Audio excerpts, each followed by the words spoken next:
ఇప్పుడు ఫ్రీ బస్సులు వచ్చాయి, సంతోషమేనా? ఫ్రీ బస్సుల వల్ల సంతోషం లేదండి. ఫ్రీ బస్సుల వల్ల ఇంకా గొడవలు తప్ప ఏమీ లేదు.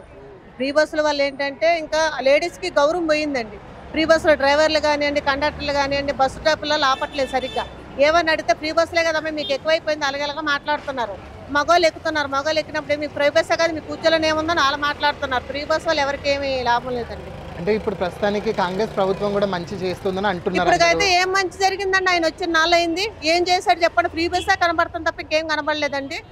పెన్షన్ 4,000 పెంచుతాను అన్నాడు, పెన్షన్ లేదు. తర్వాత 2,500 ఒంటరి మహిళలకు ఇస్తామన్నారు, అది లేదు. ఇప్పుడు మేము ఇన్ని బాధలు పడుతున్నామండి.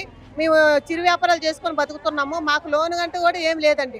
దళిత బంధు లోను కూడా ఇవ్వలేదండి. మాకు అందరికి ఇచ్చారు, అంటే వాళ్ళకి పలుకుబడి ఉన్న వాళ్ళకి దళిత బంధు లోన్ ఇచ్చారని, మాకైతే దళిత బంధు లోను కూడా ఇవ్వలేదండి.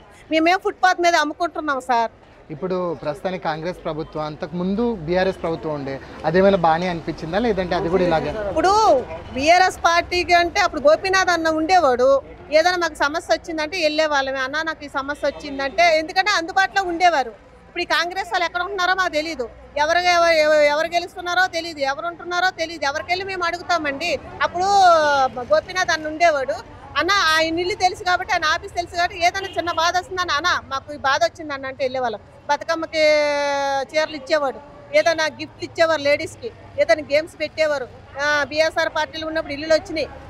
మన కేసీఆర్ అన్న ఆ డబుల్ బెడ్రూమ్ బాగున్నాయండి, కట్టారు. ఇప్పుడు కూడా లేనటువంటి వాళ్ళకి ఇల్లు ఇవ్వమని చెప్తున్నామండి కాంగ్రెస్ వాళ్ళకి. నేను ఒకటే చెప్తున్నా కాంగ్రెస్ వాళ్ళకి, ఇప్పుడైతే ఎవరికైతే ఇల్లు లేరు, నిరుపేదలు ఉన్నారో వాళ్ళందరికీ ఇల్లు ఇవ్వండి, గుర్తించండి.